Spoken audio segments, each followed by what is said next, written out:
Today, I'm going to tell you the unbelievable story of Natalie Thompson, a young woman who went for a routine checkup and discovered she was carrying the Mafia boss's baby by mistake. Natalie Thompson sat in the clinic's waiting room scrolling absently through her phone, never imagining that this mundane afternoon would mark the end of her ordinary life. The sterile scent of antiseptic hung in the air as she adjusted the thin paper gown around her shoulders. It was just a routine checkup, a precautionary annual exam on a bright Tuesday in Manhattan, something she almost skipped due to a busy work schedule.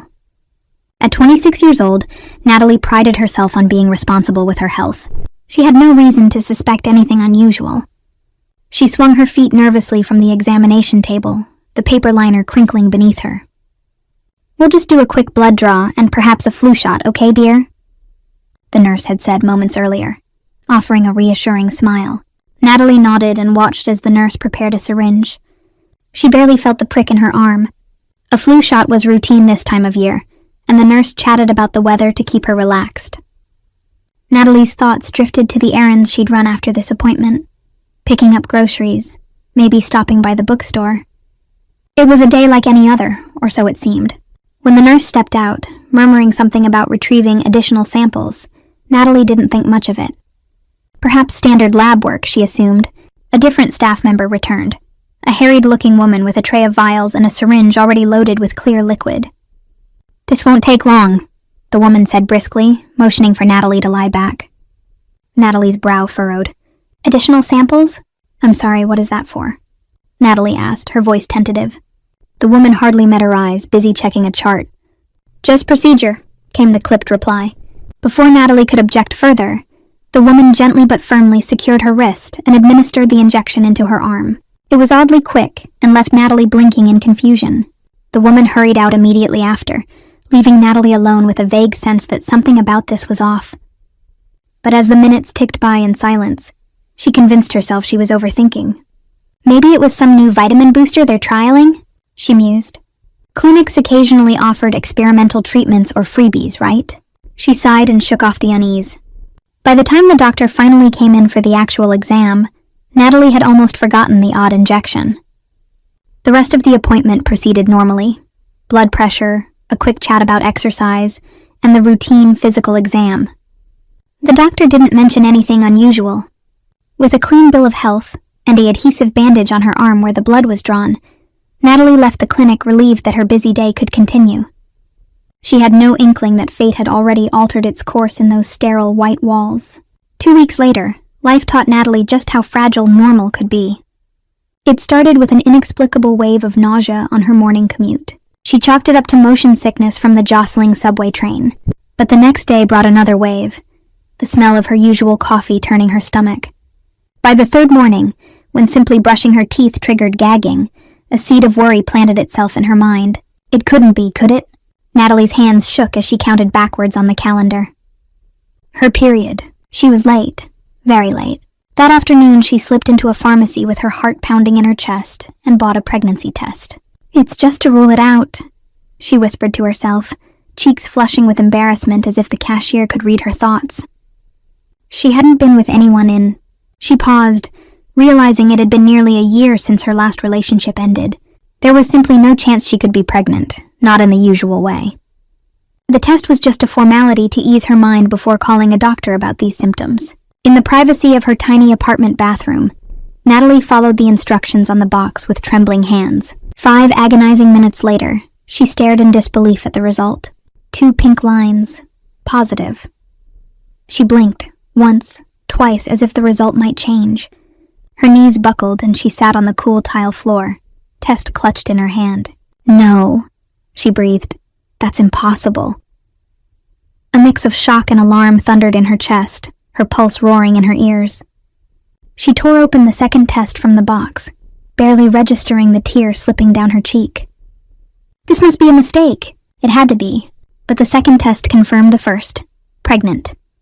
Natalie's mind raced, trying to make sense of the senseless. She lived alone, worked long hours at an accounting firm, and spent weekends curled up with books or brunching with her best friend. There were no romantic entanglements, no drunken one-night stands tucked into forgotten memories. And yet the proof was undeniable. staring up at her from the little plastic stick. Natalie pressed a palm to her still flat belly, her breath coming fast and shallow. If this was true, and it certainly seemed to be, then how? Questions whipped through her. Could the tests be faulty? Could she be sick with something that causes false positives? She thought of the routine checkup, the inexplicable extra injection that day. A memory surfaced of that rush nurse and the mysterious syringe. Her heart skipped. No. Could that incident be connected? Grabbing her phone with shaking fingers, Natalie dialed her gynecologist's office. It was after hours, so she left a desperate message. This is Natalie Thompson. I need to speak with Dr. Evans right away. It's urgent, please. By the time she hung up, hot tears of frustration and fear blurred her vision.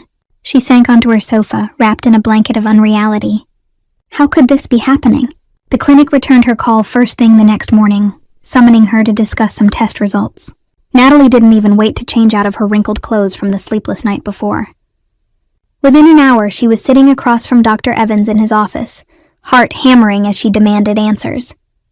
I took 2 pregnancy tests, she blurted, and they were positive. There must be some mistake. Her voice trembled on the edge of hysteria, raw with confusion. Dr. Evans, a normally jovial middle-aged man, looked unusually grave. He folded his hands on the desk and nodded. Natalie, please know we are investigating something very serious. You're right, there was a mistake. Hearing the word mistake made her stomach clench. The doctor continued carefully. It appears there was a procedural error during your last visit. Another patient was meant to receive a treatment, and you were inadvertently given it instead. Natalie's eyes widened, dread creeping up her spine. What kind of treatment? She asked, though she already sensed the answer. The doctor cleared his throat, unable to meet her eyes. An artificial insemination procedure. The room tilted around her. Artificial insemination. The syringe, the additional samples, it all clicked horrifically into place. They had impregnated her by mistake during what should have been a simple checkup. She felt as if the air had been sucked from the room. Oh my God, Natalie whispered, fingers digging into the arms of her chair. Her mind flashed through a reel of life-altering images. A baby's heartbeat on an ultrasound. Her baby. A child she never planned or asked for. Anger flared white-hot behind her ribs, mingling with the panic. How could this happen? She cried, voice breaking. How could you possibly... I am so sorry, Natalie, Dr. Evans said quietly. He looked genuinely pained. We traced the error as soon as the intended patient reported not conceiving. We were about to reach out to you. The samples were mislabeled, and you were given the wrong injection. It's an error that should never happen. He kept talking, explaining how an investigation was underway, how the clinic's director wanted to speak with her, how of course all medical expenses would be covered. But Natalie only half heard him. One phrase echoed in her mind with sickening clarity. Intended patient. Intended sample. She suddenly realized there was another side to this equation. The father. Whose sample was it? She managed to ask, her throat dry. At that, Dr. Evans looked even more uncomfortable. I'm afraid I can't release the patient's identity without consent. That's protected information. Natalie's temper snapped. Protected information? Her voice rose, sharp with disbelief. You've injected me with a stranger's DNA without my consent, and you're worried about his privacy? She stood up so fast the chair screeched against the tile. Never in her life had she felt such a storm of violation and fury. Her life, her body, had been upended by gross negligence, and now they expected her to accept a faceless explanation? I want to speak to whoever's in charge. Now, she demanded, hands clenched at her sides. The meeting that followed, held in a larger conference room, felt surreal. The clinic's administrator, a silver-haired woman with a crisp suit and contrite smile, apologized profusely. Lawyers were mentioned. Confidentiality agreements slid across the table.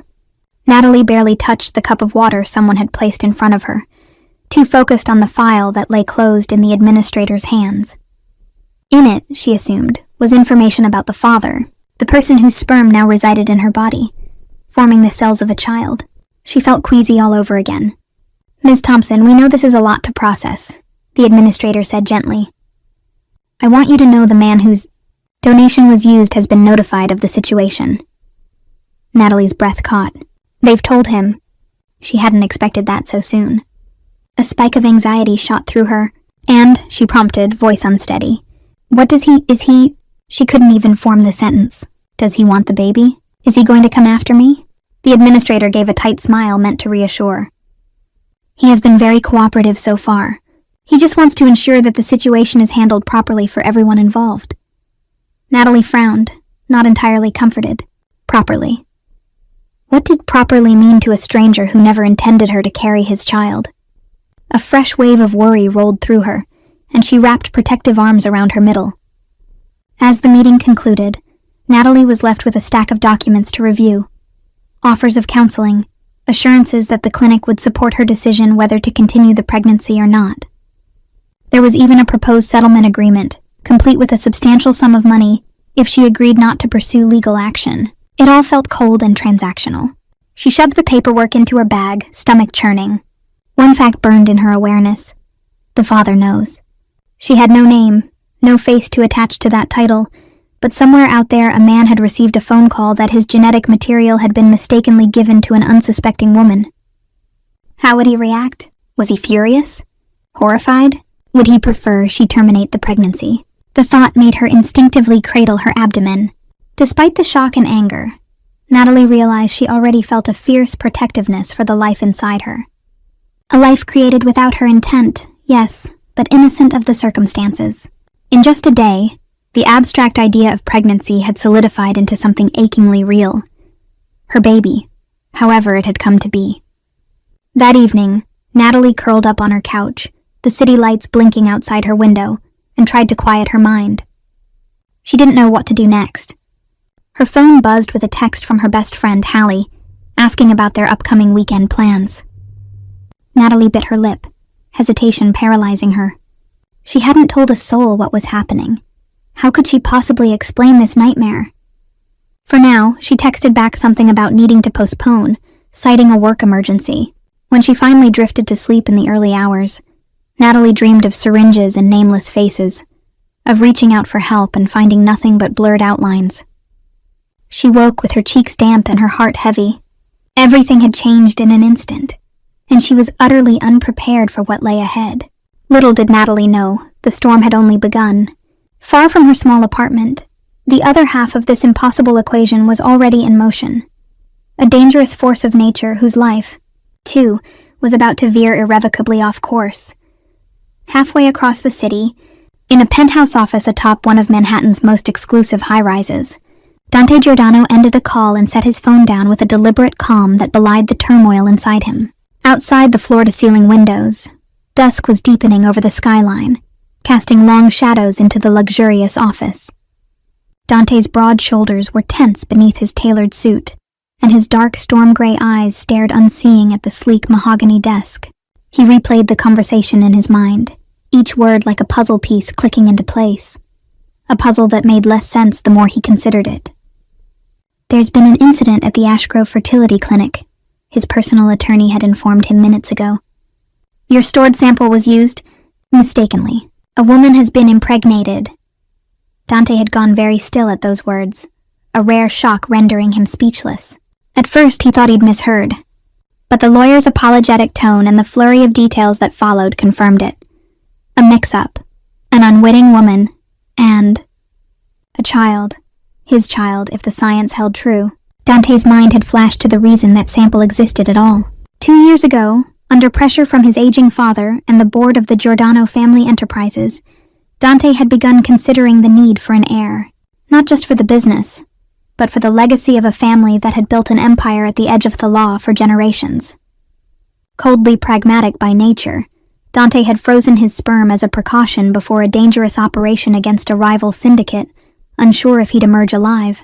It was supposed to be an insurance policy for the future, one he never expected to cash in unless he found a suitable partner or chose a surrogate under carefully controlled conditions. Certainly not like this, with a stranger becoming the unwitting mother to his heir without his knowledge or hers. He rose from his leather chair, restlessness coursing through him, and walked to the window. Far below, the city streets gleamed, alive with countless stories, Dante's reflection looked back at him. Tall, dark-haired, face composed in an unreadable mask he'd perfected over years of cutthroat negotiations and dangerous encounters. But behind that mask, his thoughts churned. A child, my child. The idea was at once startling and strangely magnetic. He imagined a small life carrying his blood, imagined holding an infant that was a part of him. A vision that tugged at something deep in his chest he hadn't realized was there. Yet entangled with that nascent curiosity was a surge of protectiveness and anger. This shouldn't have happened without his consent. The clinic's error had potentially endangered a woman and an unborn baby, his baby. Dante ruled his world by maintaining control at all times. Now control had been wrested from him in the most intimate way. He thought of the woman. Natalie, the lawyer, had said her name was. A file with her information sat on his desk, delivered via secure courier moments after the call. Dante's jaw tightened. What must she be feeling? Confusion, certainly. Maybe terror if she realized who he was. The lawyer indicated she hadn't been told his identity yet. Confidentiality laws prevented that without his permission. But Dante knew it was only a matter of time. He had agreed to a meeting tomorrow at the clinic. A meeting with Natalie, facilitated by attorneys. The clinic wanted to smooth things over, avoid a scandal or lawsuit. They clearly hoped money would resolve it. He scoffed under his breath. Money was the least of his concerns. Dante Giordano had more wealth than he could spend in 100 lifetimes. No, his demands would be very different. If this woman truly carried his child, there was no way he would remain a distant third party. He would claim responsibility and ensure the safety and future of his offspring. His gaze hardened as he considered the many implications. Dante's world was not a safe one, at least not for outsiders. As head of the Giordano crime family, he had clawed his way to the throne after his father's semi-retirement, solidifying power through equal parts business acumen and fear. That power kept him and those under his protection safe, but it also painted a target on all he held dear. If rivals got wind that Dante Giordano had an heir on the way, he clenched his fists, quelling the surge of concern. I'll eliminate any threat before it gets close. The thought was as cold as steel, and he meant it with every fiber of his being. Turning away from the window, Dante strode back to his desk and opened the file on Natalie Thompson. A photo clipped to the first page drew his attention. A candid shot of a young woman with honey brown hair and wary hazel eyes, caught in the middle of a hesitant smile. Dante found himself lingering on that image. There was a gentleness in her expression, an innocence. She looked utterly ordinary in the best way, like someone who led a life far removed from violence and power plays. A life I've never had. He scanned her background. 26 years old, New Jersey native, accountant at a mid-size firm, no criminal record, no known ties to any of his enemies. She had family, a mother in a nursing home upstate, a younger brother in college. No mention of a current partner. In fact, notes from a preliminary PI sweep hinted she'd broken off an engagement over a year ago. Dante felt a slight easing of tension in his chest at that detail, though he wouldn't examine why. As he closed the file, Dante's resolve sharpened. Natalie would undoubtedly have misgivings about him. If not now, then once she learned who he was. Convincing a stranger to cooperate in something as life-altering as raising a child together would be daunting for anyone, much less when that stranger was a mafia boss with blood on his hands. Dante's reputation preceded him like a dark shadow. To the public, he was a reclusive luxury real estate investor, but in the underworld he was known as a man who brokered no insult or betrayal without retribution. If Natalie looked him up, which she likely would, she'd find whispers of those rumors. He inhaled slowly, controlling the flare of frustration. It didn't matter. Whether she feared him or not, he would not walk away from this. She and the baby would have his protection, and with time he would make her see reason. They are mine to protect now. The thought was stark, possessive, and surprisingly comforting. That night Dante barely slept. Instead he planned. By the time dawn crept over the city, he had mobilized his most trusted lieutenant to discreetly increase security around the fertility clinic and around Miss Thompson's neighborhood. No harm would come to her or the baby, not from his enemies, and not from any panic-driven choices. He also arranged for a private physician specializing in obstetrics to be on standby. He didn't trust the clinic any further than he could throw them after this debacle. When his driver pulled up to the clinic the next morning, Dante stepped out into a crisp autumn sun. He adjusted his suit jacket and squared his shoulders. The establishment had cleared its schedule for this clandestine meeting, and he was escorted through hushed corridors to a conference room. Dante could sense the fear rippling off the clinic administrators as they greeted him. They knew exactly who they were dealing with, even if they didn't dare say it. He responded with curt nods, his focus laser-sharp on the door through which Natalie would soon walk. She arrived a few minutes later, preceded by the murmur of a lawyer's voice. When she stepped into the room, Dante felt a curious jolt in his chest. Recognition, perhaps, from studying her photos so intently, but also something more visceral. Natalie paused just inside the doorway, eyes flickering over the assembled suits until they landed on him. Her hazel gaze locked with Dante's, and in that instant, the world around them seemed to fall away. Natalie's face went pale. She clearly knew who he was. Whether by instinct or research, the realization was written in her widening eyes. Dante saw her throat bob as she swallowed hard, pressing her back against the doorframe as if she might bolt. He rose slowly from his seat, one hand unconsciously reaching toward her in a calming gesture. "Ms. Thompson," he said, his deep voice gentle but firm. "Thank you for coming. I'm Dante Giordano." Silence stretched taut in the room. The clinic's lawyer motioned to a chair for Natalie, but she remained rooted in place. Dante could practically feel the panic rolling off her. She looked at him as though staring down a predator, a doe caught in the sights of a wolf. It stirred a pang of regret in him. "I don't want her fear," he thought, surprisingly troubled by it. "This woman is carrying my child." The protective urge surged again, stronger now seeing her in person. She was petite, maybe a foot shorter than him, dressed in a conservative blouse and slacks that hung a bit loose, no doubt from stress. A few strands of wavy brown hair had escaped her ponytail to frame a delicate face that currently held an expression of sheer overwhelm. At last, Natalie inhaled shakily and moved to the table, sitting as far from Dante as possible. The lawyers began talking, their practiced spiels about resolution and amicable agreement droning in the background. Dante watched Natalie instead. She kept her eyes fixed on a spot on the polished table, her hands clasped tightly in her lap. He noticed how those hands trembled and tucked them under the table to hide it. A strange urge gripped him. He wanted to reach out and still those hands, to reassure her that he meant no harm. But he held back, sensing she might shatter like glass if he moved too quickly. Finally, when the legal representatives paused to await a response, Dante spoke directly to her. "Natalie," he said, the taste of her name unfamiliar but not unpleasant on his tongue. "I know this is overwhelming. I'm as surprised as you are about what happened." He kept his tone measured, tempering his naturally authoritative demeanor. "But I want you to know one thing. I will take responsibility. I will ensure you and the baby are cared for." At that, Natalie's eyes snapped up to meet his, a spark of defiance breaking through the fear. "Cared for?" she echoed, voice unsteady.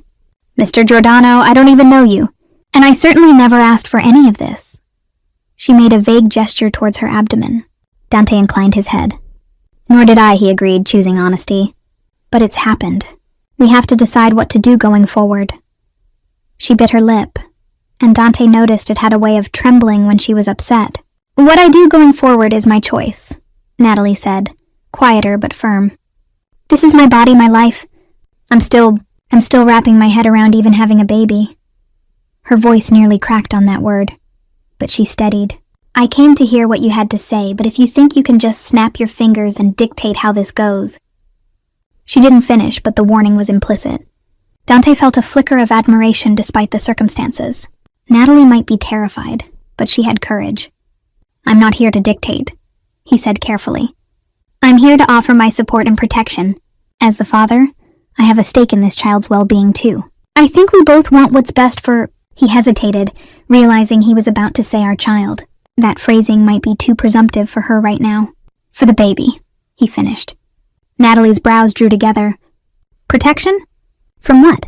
she asked warily. Dante exchanged a glance with his lawyer, who subtly shook his head. They had decided not to divulge too much about the dangers of his world to her yet. No need to compound her fear. But Natalie was perceptive. Her gaze shifted between the suited men flanking Dante and the way they deferred to him. She knew enough to be wary. Mr. Giordano deals in high-level business, the clinic's administrator interjected delicately. He merely means financial security and access to top medical care, of course. The woman smiled too brightly. Dante had to resist rolling his eyes. Natalie wasn't fooled. Her eyes came back to Dante's, searching.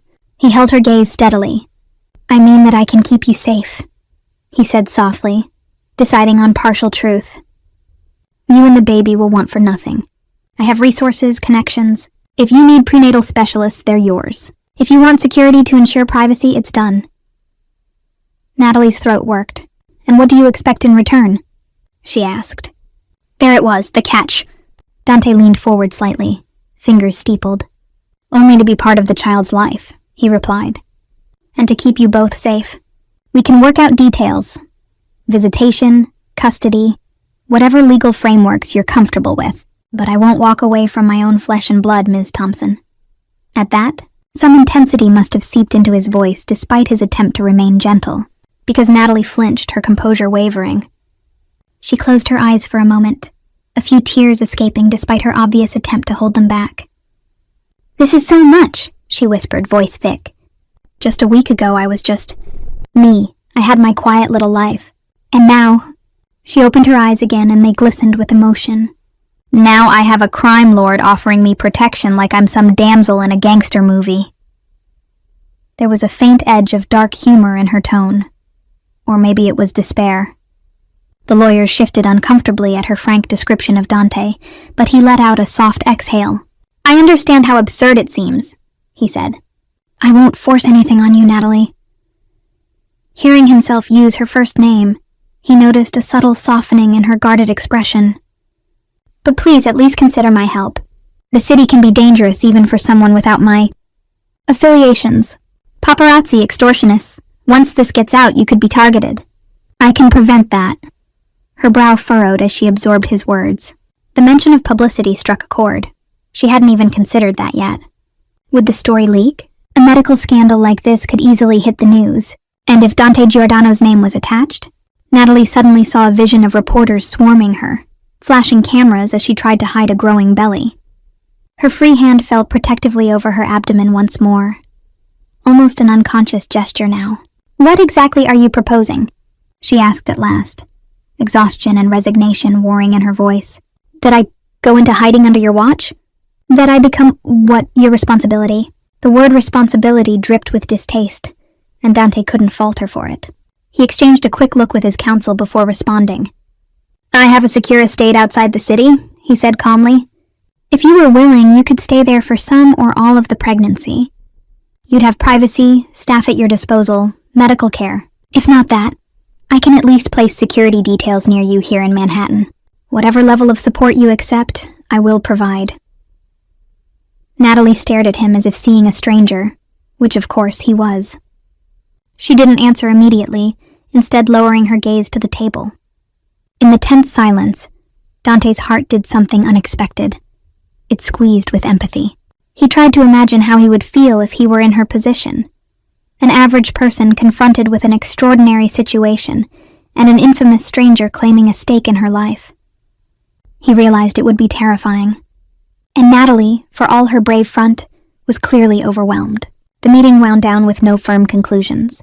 Natalie was given a copy of the proposed agreement to review at her leisure, which included clauses about cooperation and confidentiality, plus generous financial compensation. Dante emphasized one last time that she could call him directly if she had any questions or needs, sliding a sleek black card with his personal cell number across to her. "Anytime, day or night," he had said, catching her gaze. "I mean that." She only nodded, hesitating before taking the card like it might burn her.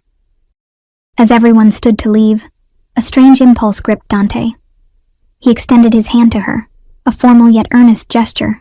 "It truly is a pleasure to meet you, Natalie," he said quietly. "I wish it were under different circumstances, but I'm determined to make the best of this. I hope you'll see that."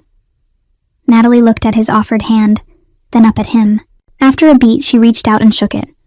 Dante felt the coolness of her small hand in his warm grasp. She trembled just a little, but she met his eyes with a glimmer of her earlier defiance. "I'll think about everything," she replied, voice soft but clear. That's the best I can promise right now. He inclined his head. That's fair.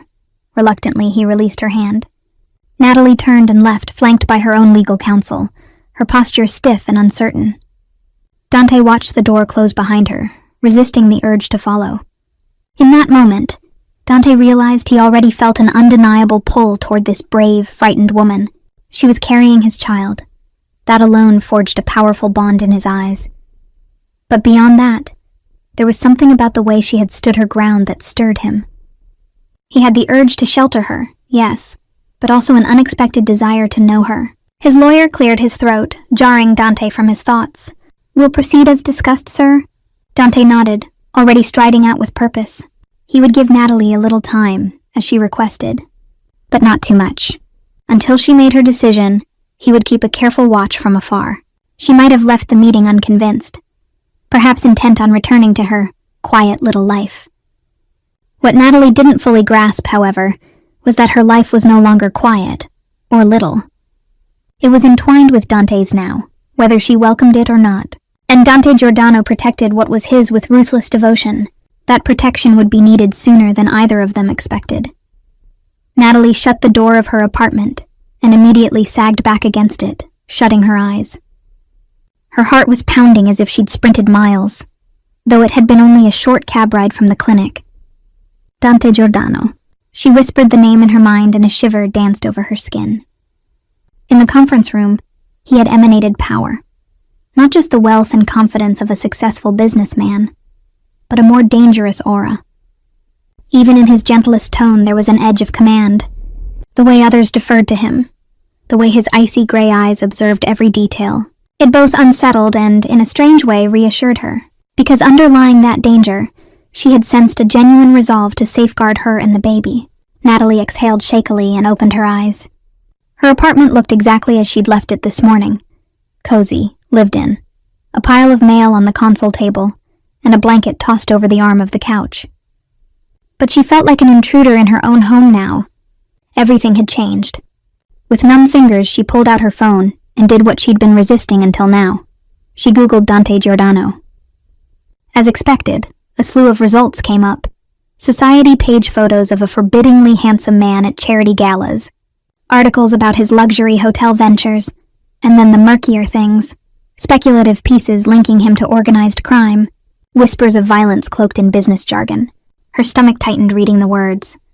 Reputed Mafia scion. Alleged ties to Underworld. Too powerful to touch. She tossed the phone aside, running her hands through her hair. How is this real? She felt like the heroine of some dark thriller, not Natalie Thompson, steady CPA and average nobody. A cynical laugh bubbled up before she could stop it. She glanced down at her flat midsection. Baby, she murmured aloud. What have we gotten ourselves into? The silence that followed felt heavy with implications. The remainder of the day passed in a fog. Natalie tried to work from home, spreadsheets and tax forms she'd brought with her, but concentration was impossible. By evening, she realized she needed to get out of her own head for a bit. She decided to go to the one place that always calmed her, the bookstore a few blocks away where she often spent her free time. Pulling on a light jacket, Natalie stepped out into the brisk air. Dusk had fallen, and the city hummed with its usual energy.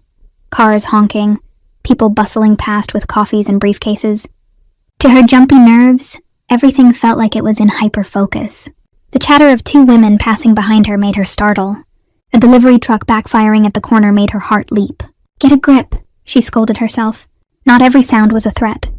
Yet as she walked, she couldn't shake the feeling of being observed. Halfway down the block, she paused and glanced over her shoulder. Nothing obvious, just a man in a pea coat checking his watch, a couple walking arm in arm. Natalie bit her lip. Was she being paranoid, or had Dante already deployed his promised security to shadow her? She wouldn't put it past him. The thought that unseen eyes might be tracking her movements was both creepy and oddly comforting. If they were his people, at least any other ill-meaning stranger might be deterred. At the bookstore, Natalie wandered the aisles aimlessly. Usually the smell of ink and paper soothed her, but tonight her mind refused to quiet. She replayed the meeting over and over. Dante's deep voice saying, "I will take responsibility." The way he'd looked at her, steady and unblinking, when he said he wouldn't walk away from his child. A part of her she hardly dared acknowledge felt a glimmer of something like gratitude.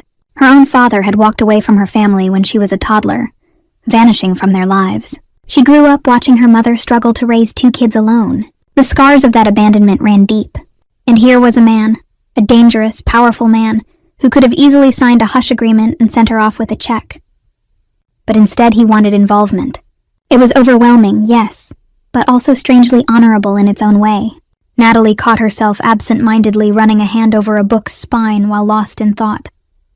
Did she dare trust that Dante's intentions were good? He might insist on being part of the baby's life. But what did that mean? Occasional visits? Co-parenting? Did he expect her to move into his mansion and play house? The uncertainty was gnawing. A sudden crash jolted her out of her reverie. Natalie peeked around the bookshelf to see that a display near the entrance had toppled, scattering books everywhere.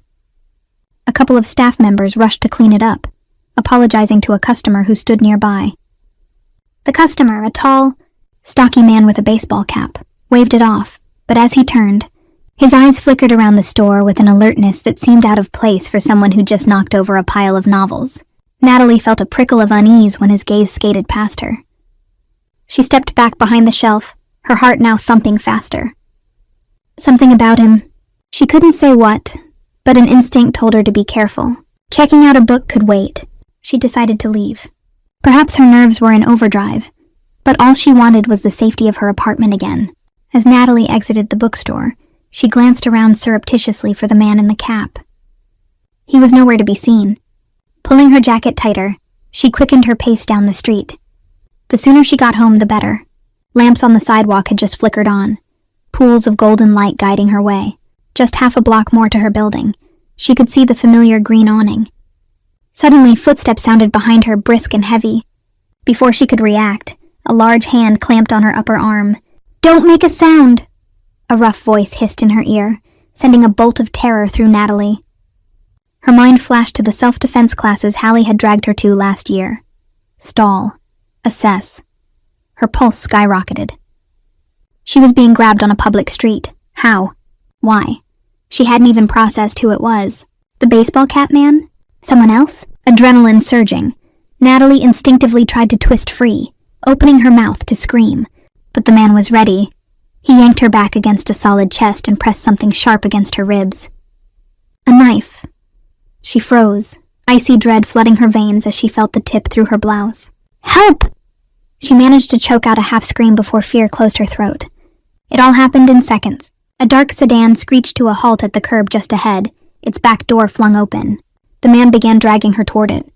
Natalie dug her heels in, struggling wildly despite the blade. "Let go of me," she cried, panic making her voice high. She thought of the tiny life inside her, and a fierce desperation took hold. She couldn't let them take her. Using every ounce of will, Natalie threw her body weight to the side, off-balancing her assailant for a precious heartbeat. That was when chaos erupted. From seemingly out of nowhere, 2 figures in black barreled into them. Natalie felt the whoosh of air as one man tackled her attacker with brutal force, sending the knife skittering across the sidewalk. Another man, leaner with a swift grace, shoved her aside out of the melee. She stumbled to the ground, breath coming in ragged gasps, and watched in shock as a flurry of fists and kicks disabled her would-be kidnapper in mere moments. The man in the cap hit the pavement, unconscious or close to it, blood trickling from a split eyebrow. Before she could process anything further, the lean man who had pushed her clear knelt at her side. "Miss Thompson, are you hurt?" he asked urgently. Natalie stared at him. He looked to be in his 30s, athletic, with a coiled readiness in his stance. His eyes, sharp and brown, scanned her for injuries. She realized he knew her name. The pieces clicked. Dante's security. He had been watching her after all. And thank God. I'm okay, she stammered, though she wasn't entirely sure if that was true.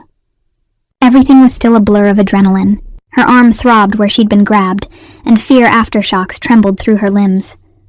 The baby. She hadn't fallen hard, just onto her hands and knees. But terror gripped her anew, thinking something could have happened. I'm pregnant, she managed to say to the man, one hand instinctively moving to her belly. "Please," The security man nodded briskly. "We know. Let's get you out of here. The situation is contained." As he helped her up, Natalie saw the other guard zip-tie the wrists of the downed attacker and speak into a headset, likely calling for backup or a cleanup crew. It struck her as absurd and horrifying that such clandestine violence and response could occur in plain view, yet unnoticed by the public. But that was New York. A couple of onlookers across the street were gaping, but one of Dante's men flashed a badge and they quickly moved on, likely mistaking them for police. The guard guided her firmly toward a black SUV that had now pulled up to the curb. Natalie's knees wobbled, but she let him lead her. There was safety with these men. She felt that now in her bones. Once she was settled in the back seat, the two men swiftly joined her, one in the driver's seat and the other beside her. The locks clicked shut with a heavy thunk. Natalie exhaled a breath she didn't know she'd been holding. Safe. For the moment. The SUV sped off, and for the first time Natalie got a clear look at the man next to her, the one who had first come to her aid. He must have noticed her scrutiny because he gave a faint smile. "Marco Spinelli," he introduced himself. "I work for Mr. Giordano." Natalie let out a shaky laugh. "Of course you do," she said, voice quivering. "He said he'd protect me. I guess I didn't realize he meant literally around the clock." Marco's expression was unapologetic. "With all due respect, miss, after this incident, I'm glad we were watching. You should be too." She sobered, pressing a hand against her temple as a dull ache formed. "I am," she whispered. "I don't even know who that was." The driver, a burly man with close-cropped hair, spoke up. "Viktor Petrov's crew," he said grimly, eyes on the road. "We recognized the guy. He's muscle for the Petrov Bratva." Natalie blinked, not understanding. Marco clarified. "Russian mob. Petrov likely caught wind of the situation at the clinic. This was an attempt to grab leverage over Dante." He paused, glancing at her meaningfully. "You and the baby are that leverage." The bottom fell out of Natalie's stomach. She had suspected Dante's talk of danger might be more than paranoia, but hearing it spelled out was chilling. In a flash, she saw how naive she'd been thinking she could just go to a bookstore, live normally, while carrying the child of a mafia boss. She was a target now. The reality crashed over her. By sheer accident of fate, she and her unborn baby were pieces on a deadly chessboard. Her hands started to tremble anew, and tears of shock pricked her eyes. "It's okay," Marco said quietly, perhaps noticing her reaction. "You're safe now. We're taking you to Mr. Giordano." At that, a different kind of shiver coursed through her, a mixture of relief and apprehension. Dante. She would see him again tonight, apparently. And after this, how could she refuse whatever he asked? He had essentially saved her life, saved her baby's life. The thought made her chest tighten with emotion. Natalie leaned back and closed her eyes for a moment, trying to steady her breathing. She pictured Dante's face in the conference room, how intense yet controlled he had been. Under that polished control, she sensed a ferocity. Now she comprehended it better. The world he lived in was ruthless. And now, because of the clinic's mistake, her world had collided with his. The only consolation was that Dante seemed intent on keeping her safe, and thus far he'd proven he could. After a short, tense drive, the SUV entered a private underground garage beneath an upscale apartment tower. Natalie barely registered the elegant lobby they whisked her through, or the quiet elevator ride up to the penthouse floor. Her mind was still replaying the attack in terrifying loops. The vice-like grip on her arm, the glint of the knife, the heart-stopping moment of trying to scream. She realized belatedly that she hadn't contacted her family or Hallie. They'd have no idea she was in trouble, or that she'd disappeared. In her purse, her phone buzzed. Likely Hallie now, worried since Natalie had ignored earlier messages. Before she could reach for it, the elevator doors opened directly into a stunning foyer of a penthouse. Warm light bathed marble floors and modern art hung on textured walls. It was the epitome of luxury and security. Clearly Dante's domain. Marco gently touched her elbow. "Come, let's get you comfortable. Boss is on his way." They guided her into a spacious living area, where floor-to-ceiling windows revealed a glittering night skyline. The room was tastefully furnished with Italian leather and dark wood, but Natalie barely took it in. She sank onto a sofa, exhaustion and shock catching up. The adrenaline crash made her limbs feel like lead. Marco disappeared briefly and returned with a glass of water, which she accepted gratefully, sipping to soothe her dry throat. 1,000 thoughts jumbled in her mind. She knew one thing for certain now. She couldn't handle this alone. Not the threats, not the constant fear. Dante's earlier proposal for protection was no longer a choice. It was a necessity. She placed a hand over her abdomen and made a silent promise. I will do whatever it takes to keep you safe, little one. If that meant leaning on Dante Giordano and entering his fortress, so be it. She didn't have to wait long. A door across the apartment opened, and Dante strode in like a tempest given human form. Natalie stood instinctively as he approached. His expression was a mix of barely contained fury and worry, a crack in his polished veneer that revealed the tempest underneath. Natalie, he said, almost a sigh of relief upon seeing her upright and seemingly unharmed. Without hesitation, Dante closed the distance and, to her surprise, gently cupped her shoulders, his eyes roaming over her as if checking for injury. Dio mio, I'm sorry, he murmured, the faintest tremor in his deep voice. I never wanted you to be thrown into danger like this. The warmth of his hands through her thin jacket and the genuine concern in his gaze undid the last of Natalie's composure. They tried to take me, she whispered, voice trembling. Saying it aloud made it real all over again. They knew about the baby, about me. If your men hadn't... Her throat closed up, words failing. Dante's eyes darkened with anger at the thought. But they didn't succeed, he said firmly. You're safe here. I promise you, no one will harm you under my roof. There was such conviction, such protective ferocity in those words, that Natalie felt a sudden flood of safety wash over her. Before she knew it, she was collapsing against him, the trauma spilling out in silent sobs against Dante's chest. He stiffened for a half-second, likely unaccustomed to people clutching him. But then one strong arm wrapped around her back, the other cradling her head. He held her securely as she shook, his hand stroking gently through her hair in a slow, comforting rhythm. Natalie felt the hard muscles of his chest rise and fall as he breathed, a steady anchor in the storm of her emotions. It's okay, Dante murmured against her hair. You're okay now, Natalie. I've got you. Those simple phrases, I've got you, broke through her walls. For the first time since this nightmare began, she truly let herself feel the fear and relief. She clung to Dante's expensive suit jacket, fingers curled in the fabric, and let the tears come.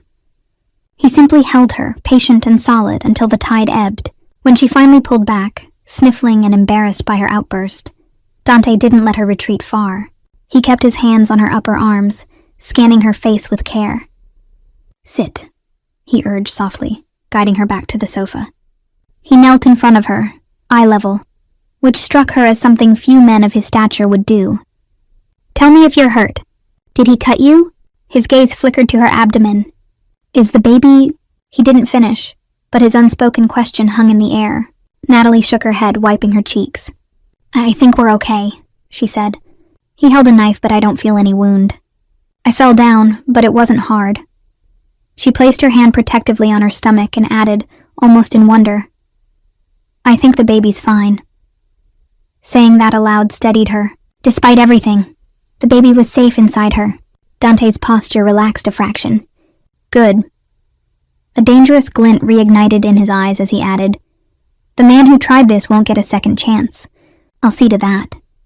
The cold fury underneath his calm tone was unmistakable. Natalie shivered, not at Dante, but at remembering her attacker's voice and the feel of that knife. They said Petrov, she whispered. Your men. That someone named Petrov was behind it. Dante nodded grimly. Viktor Petrov. He leads a Bratva cell that's been encroaching on our territory. We've had tensions, but nothing open. This is a declaration of war. He sighed, running a hand through his jet-black hair. For the first time, Natalie noticed Dante looked a bit tired around the edges. Faint shadows under his eyes, maybe from sleepless worry since yesterday. I'm sorry, she said softly. Dante's eyes snapped to hers in surprise. You're sorry? For what? She swallowed. For all of this. If the clinic hadn't... She struggled for words. I'm dragging you into a mess too. Now you have another vulnerability to worry about. She gestured vaguely to herself, recalling his earlier argument about danger. Dante made a low sound. something akin to a growl of disagreement. "None of this is your fault. The blame lies with that clinic and now with Petrov. And trust me," his jaw set hard, "I will rectify both. I've already had a very pointed conversation with the clinics, bored about their security lapse. There was a fearsome glint in his eye that made Natalie almost pity those administrators. Almost. He continued, voice gentler. "As for Petrov, he will regret even thinking of you as a pawn. I'll deal with him soon enough." A silence fell. Natalie believed him. Dante spoke with such conviction she felt that if he promised to hang the moon, he'd find a way. And while a part of her was unsettled by the violence that swirled around him, another part felt relief bordering on gratitude that someone so formidable was on her side. Dante glanced at Marco and the other guard, who had been waiting discreetly by the foyer. "Marco, thank you. I'll talk with you and Sal later about tightening our net." The two men nodded and departed quietly, leaving Natalie and Dante alone in the spacious living room. Now that the immediate crisis had passed and they were alone, a certain awkwardness crept in. Natalie realized she was still holding onto Dante's forearm lightly, as if unwilling to break the physical reassurance. She flushed and withdrew her hand. "I suppose I should thank you," she said, offering a tentative smile. "I already did, but truly, Dante, if your men hadn't been there..." His expression softened at her use of his first name. "You don't need to thank me. Protecting you is my responsibility now." He paused, then added with a touch of self-reproach. "Though I should apologize. I underestimated how fast our enemies would learn of the situation. I thought we had more time." Natalie shook her head, a strand of her hair falling loose. "You warned me. I didn't really believe it until now." She managed a rueful chuckle. "I even tried to convince myself I could just carry on normally." Her face fell. "That was foolish." "Not foolish," Dante said softly. "Hopeful.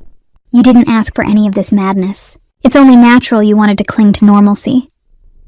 The understanding in his tone made tears prick at her again, but she blinked them back. He rose then, moving to sit beside her on the sofa rather than kneeling. "Natalie," he said, turning toward her, "I know tonight has been traumatic, but it reinforces what I was trying to tell you earlier. You and the baby need protection around the clock. I meant it when I offered my estate or any secure location of your choice. After this, would you please consider staying here, at least until we neutralize the immediate threat?" She looked around at the lavish penthouse, a far cry from her cozy one-bedroom. Staying here with him, it was daunting. Yet the thought of returning to her apartment, alone and vulnerable, was now out of the question. Natalie nodded slowly. "Yes, I will stay. I'll do whatever is necessary to keep the baby safe." A flicker of relief crossed Dante's face, tension easing from his shoulders. "Thank you," he said, sounding sincere. "You won't regret it.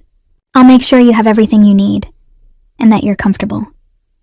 He stood and extended a hand to help her up. "Come, let me show you to a guest suite. You can rest, and I'll have some food sent up if you're hungry." Now that he mentioned it, Natalie realized she was starving. The shock had worn off enough for hunger to assert itself. "That would be nice," she admitted. She placed her hand in his, allowing him to pull her gently to her feet. The touch was brief but left her palm tingling. She felt suddenly self-conscious. Her clothes were dusty from the fall, her face surely blotchy from crying. Yet Dante treated her as if she were a queen being escorted in a palace, one hand lightly at the small of her back as he guided her down a hallway. He opened the door to a beautiful suite, a spacious bedroom with an adjoining sitting area and a balcony that overlooked the city. The lights of Manhattan twinkled beyond the glass doors like fallen stars. The decor was elegant in soothing hues of cream and silver, clearly prepared with care. On the bed lay a few folded clothing items that Natalie suspected were for her, perhaps purchased in anticipation of her stay, since she had arrived with nothing but the clothes on her back. She approached the bed and realized the items included a soft-looking set of pajamas and toiletries on the nightstand. Natalie's throat tightened at this thoughtful provision. He anticipated everything. The weight of the evening's events pressed on her, and she suddenly longed for nothing more than a hot shower and to crawl under the covers. Dante lingered by the door, as if reluctant to leave her just yet. "My room is at the end of the hall if you need anything. Marco will be right outside this suite all night as well." He hesitated, then added, "Try to get some rest. I know it won't be easy after what happened, but you're safe here. I give you my word." Natalie met his gaze. He'd done so much for her already, and despite the bizarre circumstances, she did feel safe near him. "I trust you," she found herself saying softly. "Good night, Dante." A slight easing of the stern line of his mouth indicated a smile. "Good night, Natalie." He withdrew, gently closing the door behind him. The moment he was gone, Natalie sat heavily on the edge of the plush bed. Trust. She'd said she trusted him, and surprisingly, she realized it was true. In Dante's arms, she had felt a security she hadn't felt in years. It was too soon and too strange to label those feelings. But she was grateful beyond measure not to be alone in this anymore. She stood and began to undress, catching a glimpse of herself in a large mirror above a dresser. Her reflection showed a young woman whose life had been turned upside down. Hair messy, eyes wide with residual fear, a faint bruise forming on her forearm where she'd been grabbed. But there was something else in her expression too, a hint of resilience. She was still standing, and now she had an unlikely ally. As she changed into the provided pajamas, soft cotton that fit well enough, Natalie wondered at how fate worked. Just days ago, Dante Giordano had been a name on a clinic file. Now he was so much more.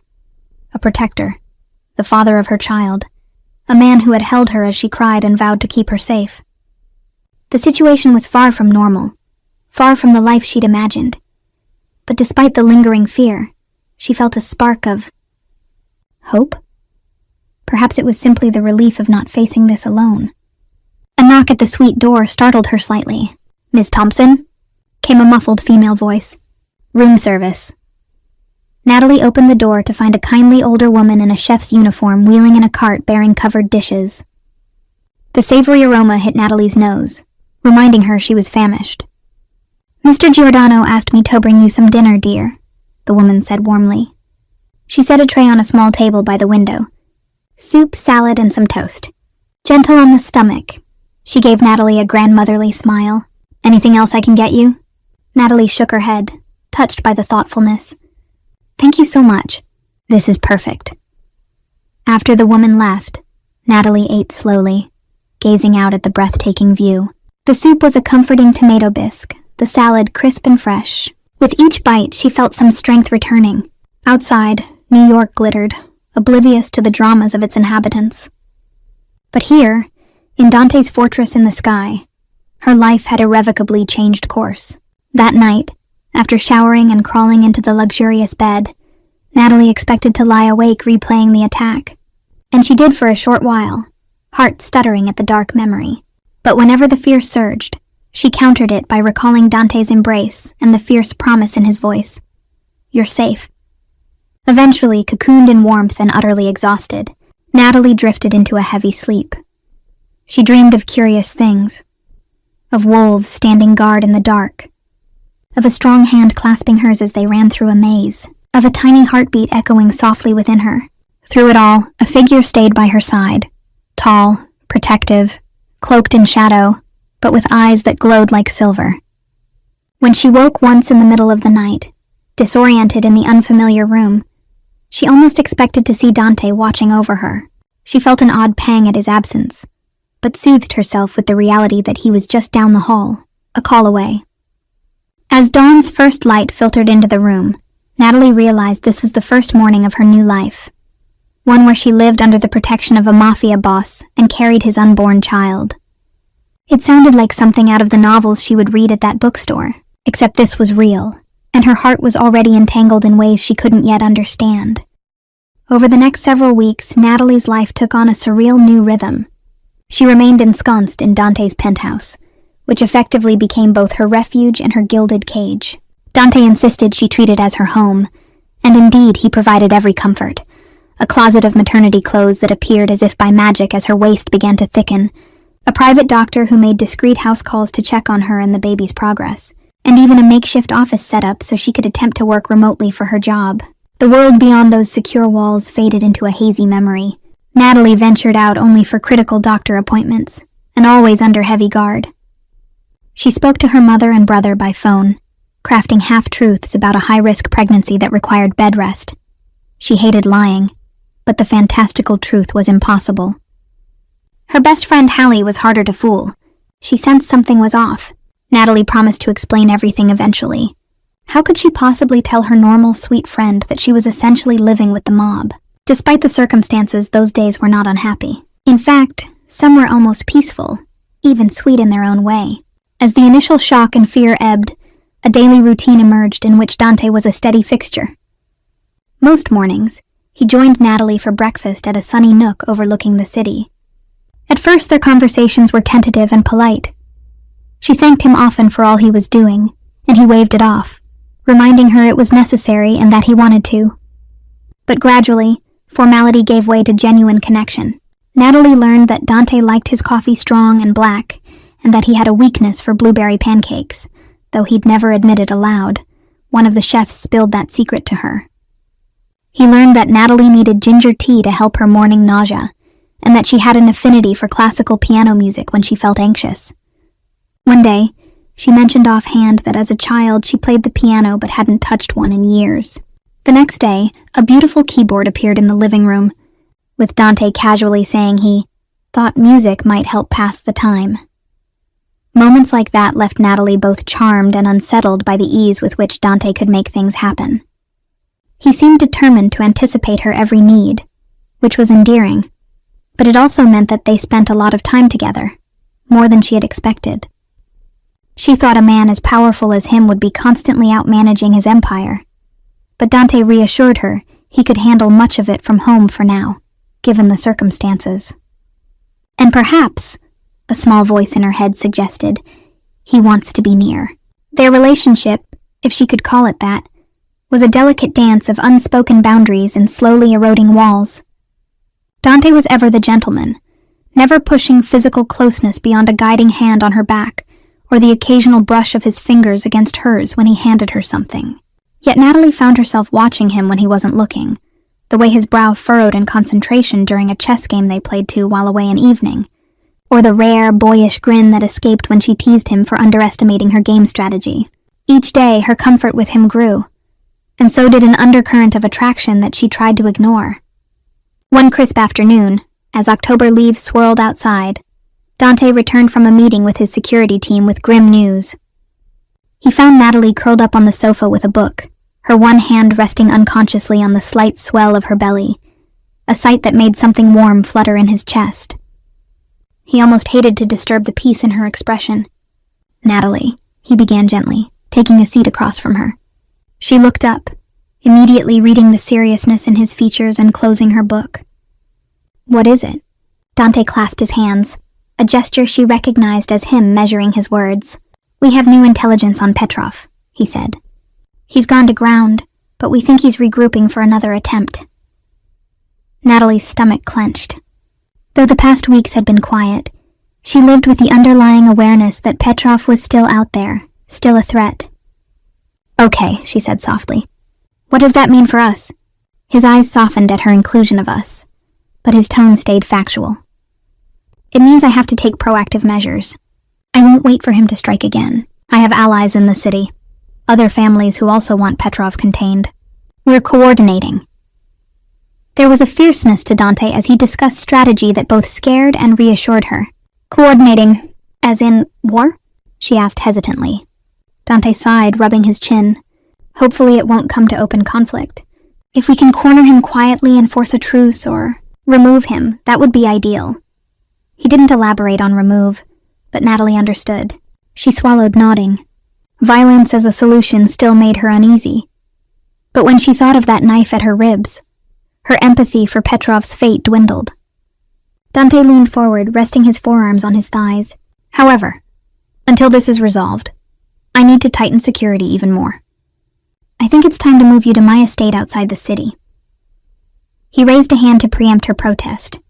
She hadn't even decided if she'd object, but he clearly expected some. "You'll be far safer there than in Manhattan. It's more isolated and fortified. I have a private airfield to move at a moment's notice and an army of guards patrolling the perimeter." Natalie absorbed this. She had grown somewhat comfortable here. It was luxurious, yes, but also confined. Yet at least it was in the city she knew. Moving to his estate felt more permanent, more Intimate even if logically it made sense. "When were you thinking of going?" she asked. Dante's lips quirked in a half-smile at her practical response. "As soon as possible. Tomorrow, if you're up for it." She appreciated that he phrased it as her choice, though she suspected he would insist if she declined. But she wasn't going to decline. "All right," she agreed. "Tomorrow." Relief touched his features. "Thank you for trusting me on this." Natalie attempted a light grin. "You're kind of hard to say no to, you know." He raised an eyebrow. "Is that so?" She blushed slightly and changed the subject. "Your estate? It's in the country? Upstate on a lake. It's secluded. I think you might like it, actually. It's quieter than here. Fresh air. Lots of space." She noted a trace of something in his tone, like he truly hoped she'd like it. "It sounds nice," she admitted. "I haven't been outside the city in a long time." Dante nodded, and an easy silence settled as they both contemplated the move. Natalie realized she didn't even have that much to pack. She'd left her old apartment weeks ago with just an overnight bag, never imagining she wouldn't return. Dante had already sent some of his staff to retrieve personal items from her apartment, another violation of normalcy, hearing that his people rifled through her things. But they'd brought back her favorite pillow and photo albums, which made her forgive the intrusion. As she looked at Dante, his profile strong against the late afternoon light, she thought of all he'd done and sacrificed to keep her safe so far. He had upended his own routines, possibly risked his standing by appearing vulnerable to his enemies. And all for someone who had been a stranger not long ago. "Dante," she said suddenly, making him turn to her. "Why are you doing all this?" He frowned slightly. "We've been over this. It's for the babies—" "No, I know," she interrupted gently. "I mean, you could have handled this very differently. You could have paid me off, or had me hidden away in some secure location with guards, rather than staying by my side. But you're here, with me. You're making sure I'm all right at every turn. Why?" Her heart pounded in the silence that followed. It was a bold question, one she had held in for a while. Dante's face was unusually vulnerable as he considered his answer. He stood and walked to the window, looking out at the skyline before speaking. "I asked myself the same early on," he said quietly. "Initially it was simple duty, my responsibility, but somewhere along the line..." He trailed off, then turned to meet her gaze, his steel-gray eyes softer than she'd ever seen. "Somewhere along the line it became more than that. I found that protecting you, caring for you, I wanted to do it, not just because of the baby, but because it's you. I can't fully explain it, Natalie. Perhaps it's been the circumstances forcing us together, or perhaps..." He took a slow breath. "Perhaps it's that in you I see someone I've been searching for without knowing it." Natalie's breath caught. The room seemed to go very still. She rose to her feet, their eyes locked. "Dante," she whispered, unsure what to say. Her cheeks felt warm and her heart thudded. "In you I see someone I've been searching for." The words resonated through her, at once exhilarating and terrifying. He stepped closer, his gaze never leaving hers. There was a gravity between them, an almost magnetic pull that had been growing day by day and now felt impossible to ignore. When Dante raised a hand, he did it slowly, giving her time to move away. She didn't. His fingers grazed her cheek, tucking a loose strand of hair behind her ear. "Tell me to stop and I will," he murmured. Natalie's voice wavered as she replied, "I don't want you to stop." A quiet sound escaped him, something like relief, maybe even joy. Dante tilted her chin up gently and lowered his head. Natalie's eyes fluttered closed just as his lips met hers. The kiss was soft, cautious at first, as if he was afraid she might break. But when she sighed against him and leaned in, her hands resting against his chest for balance, Dante's arm circled her waist and drew her closer. The kiss deepened, warmth blooming in Natalie's chest and spreading outwards like the first rays of sunrise breaking a long night. She felt safe and alive all at once in his embrace. Her senses drank in everything, the clean spice of his cologne, the surprising tenderness of a man so strong, the way her heart raced in a pleasant frenzy. When they finally parted, both a little breathless, Dante rested his forehead against hers. His hand splayed protectively across the small of her back, and it made her realize he was subtly supporting her weight, mindful of her condition as always. Natalie opened her eyes to find him watching her with such open affection that it nearly stole her breath again. "I didn't expect that," she whispered with a shy smile. Dante's lips curved. "Neither did I, if I'm honest. But I have no regrets." He brushed the pad of his thumb over her lower lip, the gesture intimate and reverent. "You are extraordinary, Natalie. How you've handled everything. Your strength, your kindness. It's no wonder." He stopped, a rare uncertainty crossing his features. "No wonder what?" she prompted gently, covering his hand with hers. He hesitated only a second. "No wonder I'm falling in love with you." The words were spoken quietly, but they hung in the air, electrifying. Natalie felt a joyous swell in her chest that left her almost dizzy. She hadn't let herself name her own feelings, not yet. But hearing his sparked an answering flame. "Dante," she murmured, eyes shining. A sudden rap on the door interrupted them, followed by Marco's apologetic voice. "Boss? Sorry, but there's an urgent call." Dante closed his eyes for a brief second, collecting himself. "I'll be right there," he replied, not taking his eyes off Natalie. He searched her face, as if to make sure this moment was real and mutual. Natalie responded by standing on tiptoe and pressing a swift, reassuring kiss to his lips, the boldness of it making them both smile. "We'll continue this later," she said softly. Dante's answering look promised that they would. He left to handle the call, and Natalie sank back onto the couch, fingers lightly touching her lips. Her world felt like it had shifted on its axis yet again, but this time, in a wonderful way. He loves me, the thought sent butterflies through her. And the realization that she was very much on the path to loving him back settled warmly in her heart. However, the tender moment was soon overshadowed. That urgent call turned out to be news that forced Dante's hand quicker than anticipated. Petrov had made a move, a violent confrontation with one of Dante's allied families at a warehouse by the docks. There were casualties, and Petrov slipped away once more. The war was no longer cold. It had ignited. By nightfall, Dante's estate upstate was readied, and they decided to depart at first light. The evening was a flurry of activity, security teams organizing transport, additional guards arriving. Dante was on calls for hours, his demeanor shifting fully into the ruthless leader mode that Natalie had only glimpsed before. Watching him give orders in rapid Italian and terse English, she was reminded just how powerful and dangerous he could be. Yet when he caught her watching, he offered a gentle nod or a quick squeeze of her hand in passing, silently apologizing for neglecting her in the chaos. Late that night, Natalie struggled to sleep, anxious about what lay ahead. She finally gave up and wandered out of her suite, drawn to a dim light coming from Dante's office. The door was slightly ajar. She peeked in to find him sitting at his desk, elbows on the polished wood and head in his hands. He looked weary, the weight of responsibility pressing heavily. Natalie knocked softly on the doorframe. Dante's head snapped up, eyes alert until he saw it was her. Some tension eased from his face, replaced by concern. "Can't sleep?" he asked, voice low. She stepped inside. "Too much on my mind." "What about you?" She gestured to him. He certainly wasn't sleeping either. Dante managed a small smile. "Too much on my mind," he echoed. He extended a hand, and she went to him, letting him draw her into his lap. It was a mark of how natural their closeness had become that she didn't hesitate.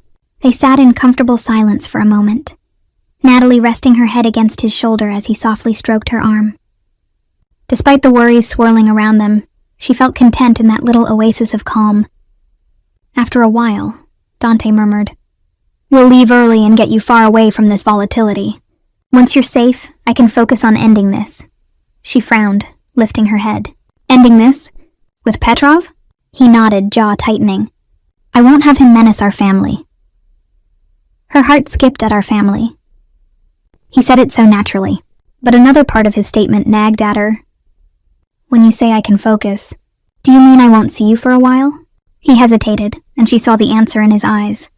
"It might be safer if I handle things directly. I don't want to draw any fire towards the estate." Natalie sat up straighter in his lap, anxiety rising. "So you plan to drop me off in a safe house and go to war, essentially?" Dante's brow creased. "It won't be as dramatic as that, hopefully. But yes, I may need to be away for stretches. It's temporary, Kara. Just until it's finished." Her chest constricted painfully. One part of her understood logically. He had to neutralize the threat to ensure a peaceful life for them later. But another part, the part deeply attached to him now, recoiled at the idea of him walking into danger while she sat waiting, helpless. She caught his hand, gripping it tightly. "Promise me you'll be careful," she whispered. "Promise you'll come back." She hated how vulnerable she sounded, but she needed to hear it. Dante's eyes gentled. He cupped her face in both hands. "I swear to you, I'll do everything in my power to come back safe and quickly. I have too much to live for now."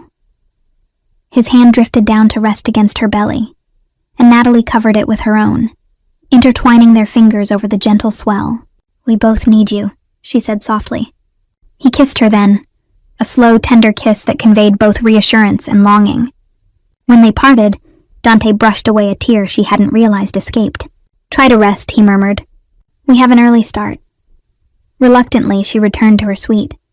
That night, sleep was fitful. She dreamed of thunder and lightning crashing over a dark lake, of searching for Dante in a storm and finding only shadows. When she woke before dawn, she found herself already dressed and ready to leave, nerves jangling. The transition to the estate was swift and efficient. Dante, Natalie, and a convoy of security vehicles left Manhattan as the sun was rising, slipping out under the cover of relative quiet. He insisted she ride with him in a discreet SUV rather than his more conspicuous town car. The journey upstate took a couple of hours. Dante remained tense and vigilant throughout, one hand never far from hers. Natalie watched the cityscape give way to rolling autumn-colored hills, heart heavy with a mix of hope and dread. The Giordano estate turned out to be breathtaking. 17 acres of private woodland on the edge of a crystal-clear lake, with a grand stone manor that looked like something out of the 1920s, as Dante later explained it indeed was, lovingly restored. As they passed through wrought iron gates, Natalie gaped at the expanse of nature. Tall oaks and maples shedding russet leaves, manicured gardens blending into wild meadow, and the lake shimmering beyond with a boathouse at its shore. It was hard to imagine anything bad ever penetrating such a serene haven. Inside, the manor was luxurious, yet surprisingly warm in decor. Dante led her through an impressive foyer with a sweeping staircase to the second floor, where her new quarters awaited. "I thought you'd like this room," he said, pushing open double doors to a suite with a breathtaking view of the lake. The space was beautifully furnished. A canopy bed, a fireplace, and French doors opening to a balcony. Despite her inner turmoil, Natalie couldn't help but smile. "It's amazing," she turned to Dante. "Thank you." He seemed pleased that she liked it. "My room is just down the hall," he mentioned casually. "And your friend Hallie will be arriving tomorrow." Natalie's eyes widened in surprise and joy. "Hallie, really?"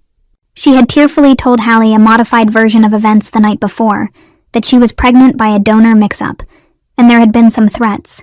So she was going to a safe location, looked after by the father who turned out to be a good man. Hallie had been shocked but supportive. Natalie had wanted to see her, but didn't think it possible. Dante nodded. "I thought having someone familiar around might help you feel more at home. We can trust her, right?" He raised an eyebrow slightly, since Hallie knowing anything was technically a security risk. Natalie nearly threw her arms around him. "Yes, absolutely. She would never betray my trust." "Oh, Dante, thank you." He smiled and brushed a kiss on her forehead. "I need to step out to coordinate with security," he said reluctantly. "Marco will be with you. I'll find you for lunch?"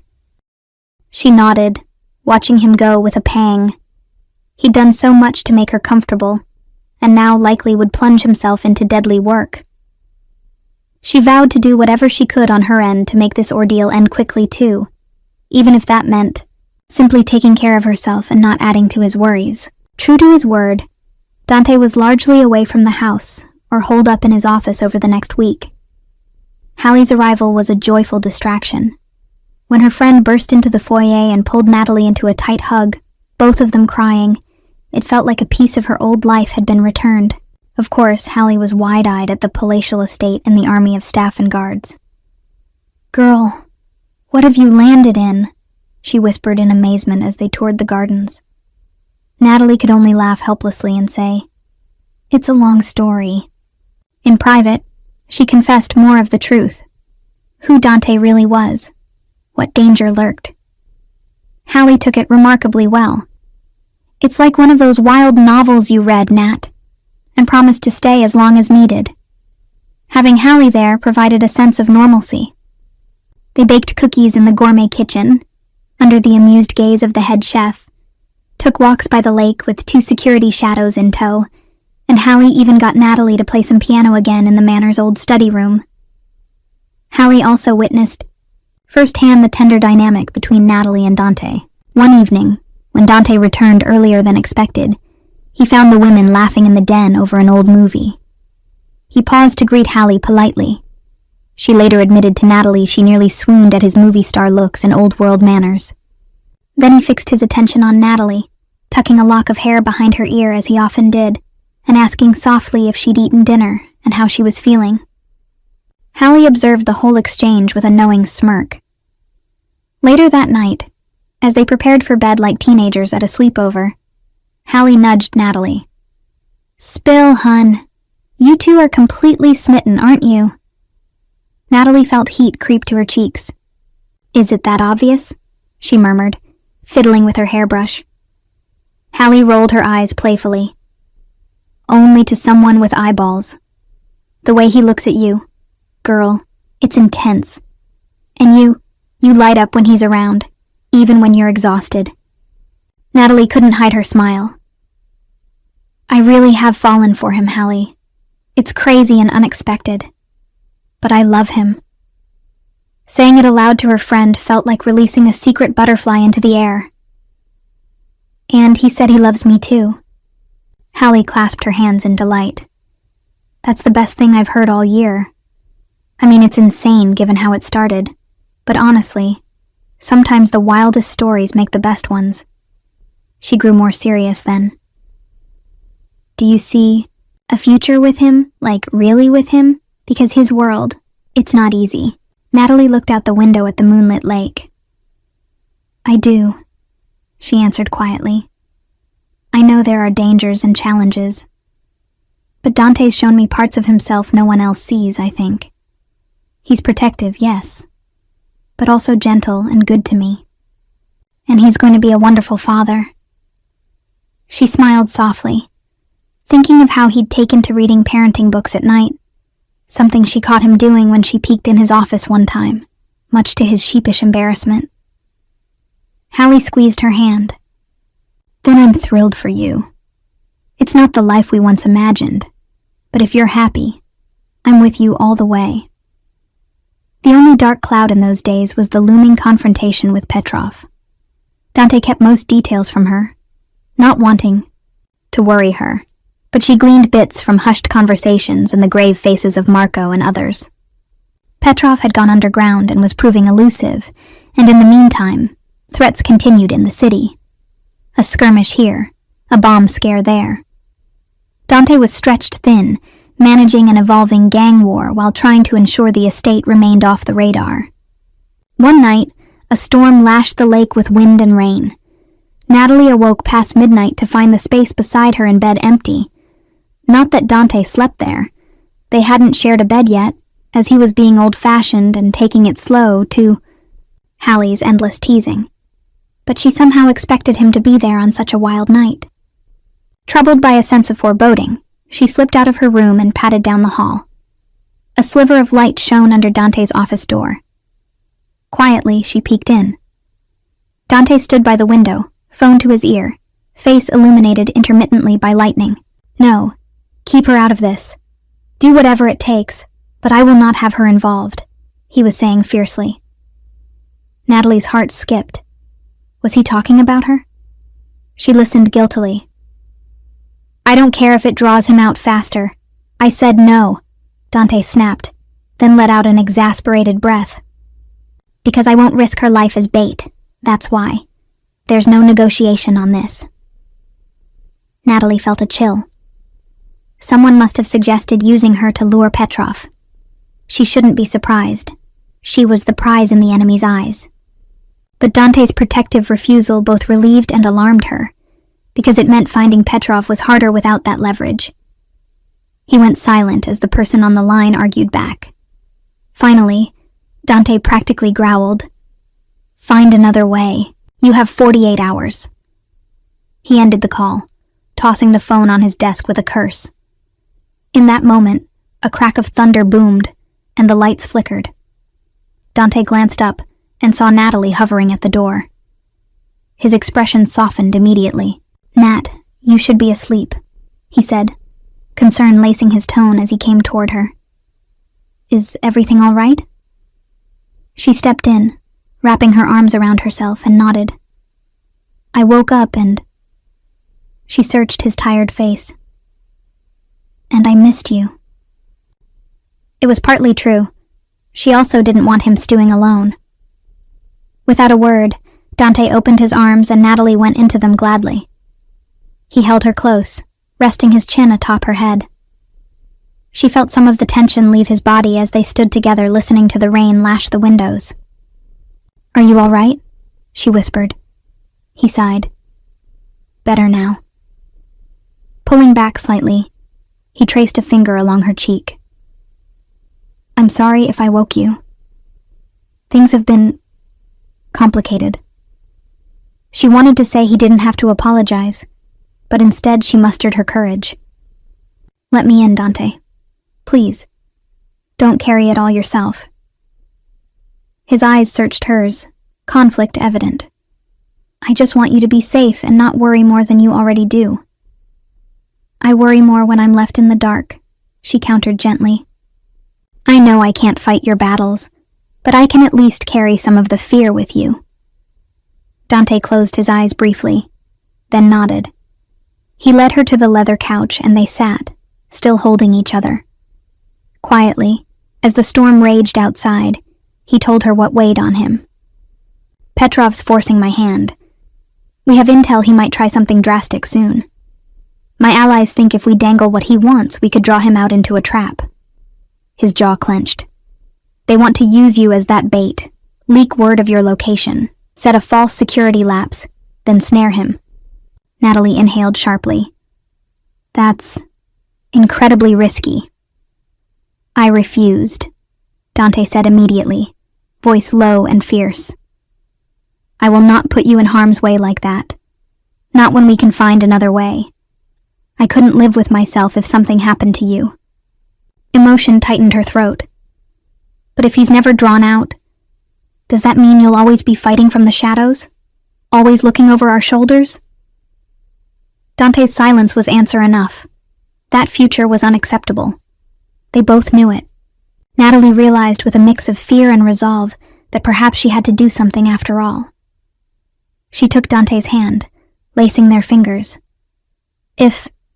Hypothetically, if you did go with their plan, do you think it would work? Would Petrov come?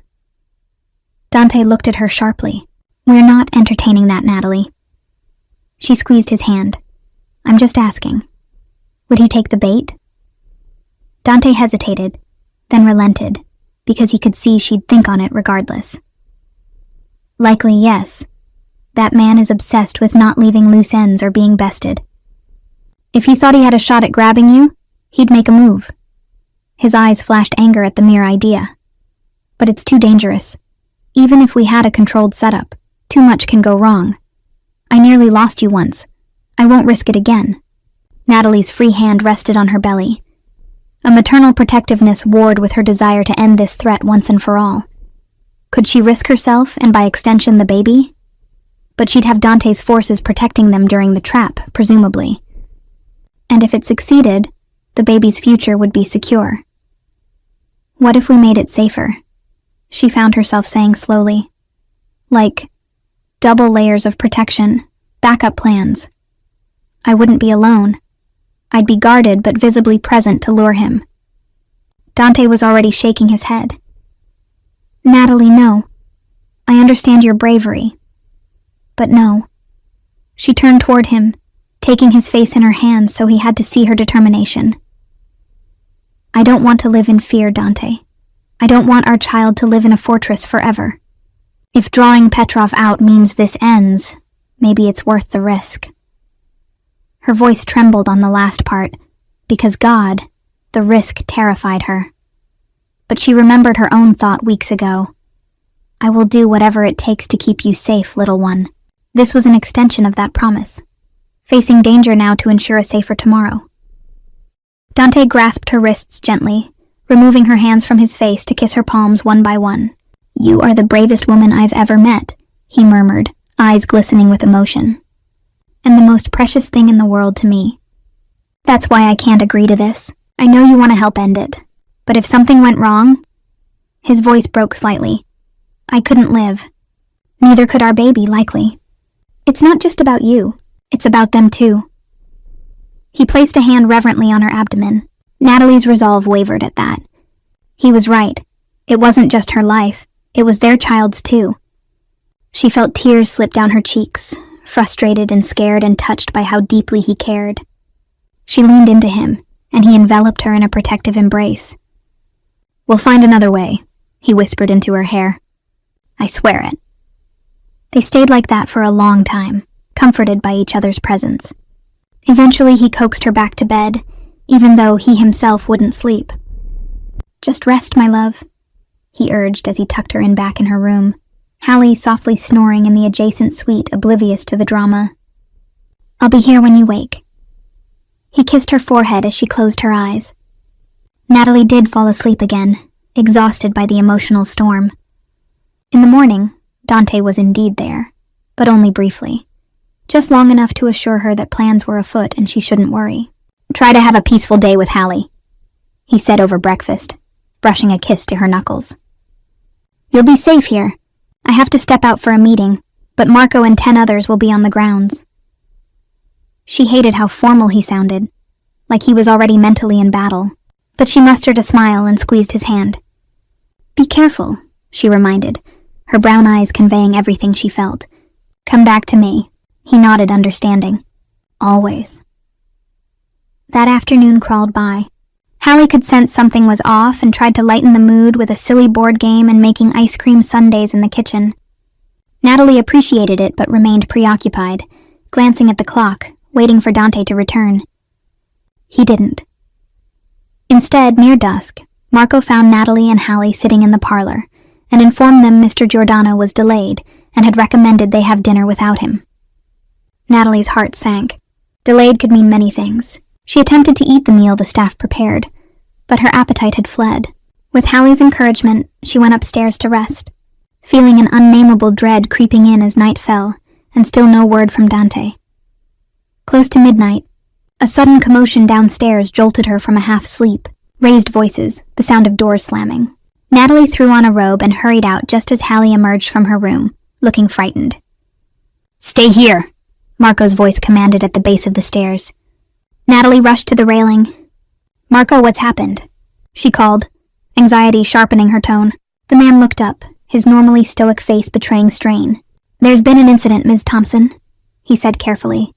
Dante, Mr. Giordano, was injured. He's being brought here. The world tilted. Natalie gripped the railing. Injured? How bad? Her voice was barely audible. Before he could answer, the front door burst open and a group of men entered carrying a stretcher. On it lay Dante, pale and unconscious, a blood-stained bandage wrapped around his side. Natalie's breath left her in a sob. She flew down the stairs, Hallie on her heels. Dante! She dropped to her knees beside the stretcher as they placed it down in the foyer. One of Dante's men was pressing a cloth to Dante's side. It was soaked crimson. Dante's face was ashen, but to her relief, he moaned softly. Alive. Barely. A stern-looking older man with a medical bag pushed through. Dr. Galletti, Dante's personal physician. Clear the way, let's get him to the study, he barked. The study was on the ground floor, nearest and outfitted with first aid supplies Natalie knew. She followed closely as they lifted Dante onto a sofa in the study, ignoring anyone who tried to pull her back. Dr. Galletti immediately set to work, barking for IV fluids and more light. Natalie knelt at Dante's head, gently brushing his sweat-damped hair back. I'm here, Dante, she whispered, tears streaming down her face. Please hang on. His eyes flickered open at her voice, glazed with pain. Natalie, he rasped. One blood-stained hand weakly found hers. You're safe, good. She choked back a sob. Don't you dare worry about me right now, she said, trying to smile through tears. "You'll be okay. You hear me? You have to be. Because I love you and I need you." Her voice broke on a hiccuped cry. He gave a faint ghost of a smile and squeezed her hand, which terrified her because it felt so feeble.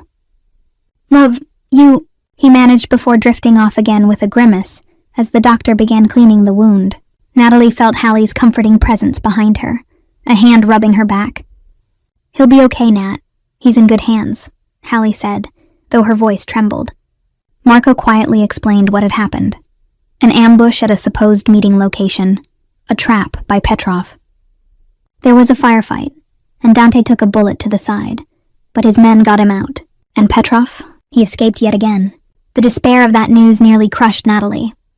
This all for nothing, and Dante gravely hurt. For the next hour, Natalie refused to leave the study, watching with held breath as Dr. Galletti and a medic performed minor surgery to extract the bullet and suture the wound. They gave Dante blood transfusions and monitored his vitals. Finally, nearing dawn, the doctor looked up and gave a tired nod. "He'll live. Miss Thompson, he'll be fine with rest. The bullet missed major organs, fortunately."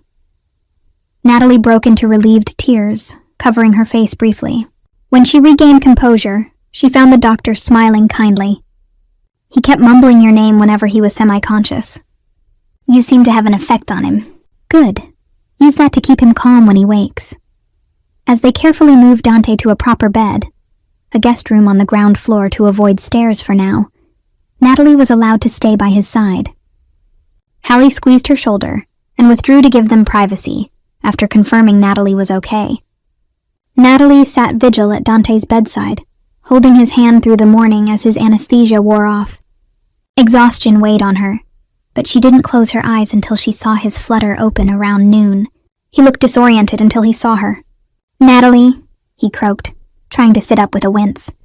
She immediately pressed him gently back down. "Shh, I'm here. You need to lie still." She managed a shaky smile. "You scared me half to death, you know."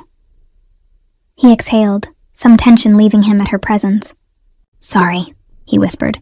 His free hand drifted to her abdomen, checking. "You baby? All right?" She laughed softly through tears. "We're fine. We were safe like you wanted." She brought his hand to her lips and kissed it. "Now focus on getting better, please." Dante's eyes welled unexpectedly. I wouldn't... "See you again," he confessed haltingly. "All I could think of was you." Natalie leaned over and kissed him tenderly, brushing his hair back. "You're stuck with me, Dante Giordano. I'm not going anywhere."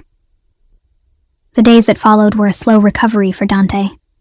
He chafed at being bedridden, but Natalie rather enjoyed fussing over him for once, making sure he ate the bland soups the doctor ordered, reading aloud newspaper snippets to keep him entertained, and carefully omitting any alarming news. Hallie proved an invaluable source of levity, quipping that a bullet wound was one way to get a vacation. Dante even chuckled at that, which made Natalie's heart soar, hearing that sound again. While Dante healed, his men continued the hunt for Petrov. Natalie overheard that the failed ambush had at least narrowed Petrov's hiding spot. It seemed the climax was nearing. She felt a strange calm. The worst had happened, nearly losing Dante. And somehow they got through it. On a crisp morning 2 weeks later, Natalie was helping Dante slowly walk a few steps in the garden, doctor-approved light exercise, when Marco came briskly toward them, face triumphant. "We got him," he announced simply. "Petrov is finished."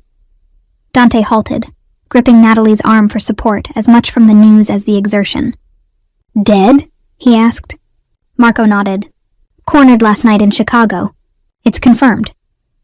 For a long moment, Dante closed his eyes, breathing out years of tension. Natalie saw a visible weight lift off him. It was over. The nightmare that bound them was finally over. She let out a little sob of joy and threw her arms carefully around Dante. "We're free," she whispered. Dante held her close, burying his face in her hair. "Free," he repeated, amazement and relief coloring the word. Marco discreetly left, leaving the two to absorb the moment. Dante pulled back just enough to cup Natalie's face, his eyes shining. "Now we can truly start anew," he said softly. She nodded, tears rolling. He kissed them away one by one. then captured her lips in a loving kiss under the bright autumn sky. In the weeks that followed Petrov's demise, life took on a golden hue of hope for Natalie and Dante. They returned to Manhattan only to finalize a few things, including Natalie's resignation from her job, with a generous thank you bonus courtesy of Dante, and the sale of her old apartment. There was nothing there for her now. Her life was firmly entwined with Dante's. They decided to make the estate their primary home, at least for the foreseeable future. Natalie found she loved the tranquility and beauty of it, and Dante was more at ease knowing layers of security were naturally in place for his family. Hallie stayed long enough to be introduced to one of Dante's charming cousins, and sparks flew. Natalie had a feeling her friend would be visiting often. Late November arrived, and with it, the first dusting of snow on the pines around the lake. Dante had recovered well enough to resume light work, to his relief, and he and Natalie fell into a gentle routine of preparing for their baby's arrival. They turned one of the manor's sunny rooms into a nursery, painting the walls a pale yellow and filling it with the furniture Dante's enthusiastic sisters sent as gifts. One evening, after a quiet dinner by the fireplace, Dante led Natalie by the hand to the library. "I have something for you," he said mysteriously. She laughed as he made her cover her eyes while he positioned her. "Okay, open." She gasped. Before her, the once empty corner of the library now housed a small bookshop-like nook. Shelves lined with new copies of her favorite novels, a cozy armchair beside an authentic vintage bookstore sign that read, "Natalie's Nook." "Dante, did you build this for me?" she asked, voice watery with emotion. He shrugged with a playful smile. "I know how much you loved your bookstore visits. I thought, why not have one here at home?" His tone turned earnest. "You gave up a lot to join my world. I wanted to give a piece of yours back to you." Natalie threw her arms around him, joyful tears spilling. "It's perfect. You are unbelievable." She pulled back to look at him with all the love she felt. "Thank you." He brushed a kiss to her nose. "Only the best for you. Always." They settled into the armchair together, or rather Dante settled, and then pulled her onto his lap, despite her protests about her protruding belly. He cradled her and the baby bump with care. "Comfortable?" he murmured against her ear. She nodded, sighing contentedly. "I have everything I need right here." He nuzzled her neck. "As do I." Their wedding, when it happened just before Christmas, was a small, intimate affair at the estate, attended by family and a few close friends. Hallie, of course, as maid of honor. Natalie walked down an aisle improvised in the snow-dusted garden, wearing an ivory gown that flowed around her 7-month belly, towards Dante, who waited under a canopy of twinkling lights. He looked devastatingly handsome and profoundly moved. She had never seen his eyes shine with such tears. When they exchanged vows, Dante's voice wavered as he promised to love and protect her for all his days, and Natalie vowed to stand by him through any storm, to be his light, as he had been hers. As they sealed their marriage with a tender, lingering kiss, applause and cheers rang through the crisp winter air. Natalie felt the baby give a little kick, as if in approval, and she laughed against Dante's lips, whispering the news to him. His face lit up in wonder. It was an auspicious blessing indeed. That night, cuddled together by the fireplace with cocoa in hand, they reflected on the whirlwind that had brought them there. Who would have thought a routine checkup would lead to this? Natalie mused, leaning her head on her husband's shoulder. The firelight danced in her eyes. Dante chuckled. Fate works mysteriously. What began as a mistake turned into the greatest fortune of my life. He kissed the top of her head. You and our child. You're everything to me. Natalie smiled up at him, heart full. And you are everything to us. She guided his hand to her belly, where a tiny flutter indicated their daughter was active. They had learned it was a girl, to Dante's utter delight. He already had visions of a dark-haired little princess to spoil. As the first snowflakes of Christmas began to drift outside, Dante pulled Natalie closer on the sofa, wrapping an arm securely around her and resting a hand on her stomach to feel their baby's gentle movements. They sat in comfortable silence, watching the snow and the crackling fire, each lost in gratitude. Natalie's mind drifted to the journey behind and the future ahead. So much had happened: heartbreak, fear, danger, but it all led to this moment of peace and profound happiness. She thought of that scared, confused woman she'd been months ago and wished she could tell her then, "Hold on, because something beautiful is on the other side of all this." Dante's voice rumbled softly, interrupting her reverie. "Penny for your thoughts, Mrs. Giordano?" The title still gave her butterflies. She tilted her face up to his. "I was just thinking how I wouldn't change a thing. Every twist and turn brought me here. With you." His gaze warmed, and he lowered his lips to hers in a gentle kiss. "I feel the same," he murmured. "You changed my life, Natalie. Gave it meaning I never knew I lacked." They shared a smile, that special smile of two souls who had walked through fire and come out the other side stronger and together. As the evening wore on, Dante fetched a well-worn book of poetry from the shelf, one he'd often read to her on cozy nights. In his deep, soothing voice, he began to recite a verse about love conquering all obstacles. Natalie closed her eyes, snuggling into his embrace, letting his words wash over her like a soothing melody. The baby gave another content kick, as if soothed too by her father's voice. Natalie realized she had never felt so completely content. The shadows of the past had finally been chased away, leaving only the glow of a bright future. She and Dante had found an extraordinary love in the most unlikely way, and now nothing would ever break the family they had forged through courage, loyalty, and love. Outside, the snow fell softly, blanketing the world in purity and quiet. Inside, Natalie felt warmth radiate from the man beside her and the tiny life within her. Her eyes drifted to the window, where beyond the glass the estate grounds stretched safe and serene. It struck her that not long ago she had stood in a similar window in Dante's penthouse, wondering if this place could ever be home. Now it was clear. Home was not the manor or the city. Home was Dante. Home was the arms that held her, and the laughter they shared and the baby they awaited. Tears of happiness pricked her eyes as she looked at Dante's beloved face, calm in the firelight as he read softly. Unable to resist, she leaned up and placed a tender kiss on his jaw mid-sentence.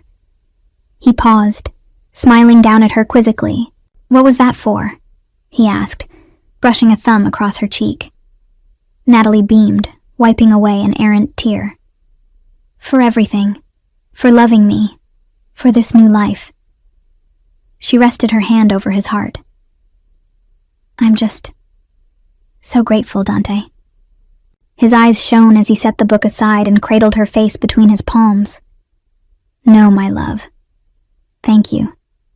You brought light and hope into my world. You made me a better man." He swallowed, emotion thickening his voice. "And you've given me the family I never dared dream of." Their lips met in a slow, sweet kiss that spoke of all the gratitude, love, and promise their words couldn't capture. When they parted, Dante rested his forehead against hers. "Merry Christmas, cara mia," he whispered, "and to many, many more." Natalie smiled radiantly, hearing the subtle double meaning. Many more Christmases, many more blessings, many more years side by side. "Merry Christmas, Dante," she replied softly. "Here's to our forever." And as they sat together, under the gentle glow of the lights, listening to the peaceful hush of the snow beyond, Natalie knew in her heart that their story, once born of a mistake and forged through trials, had become a tale of enduring love and newfound hope. It was an ending, yes, but also a beautiful beginning, one they would write together, hand in hand, for the rest of their days.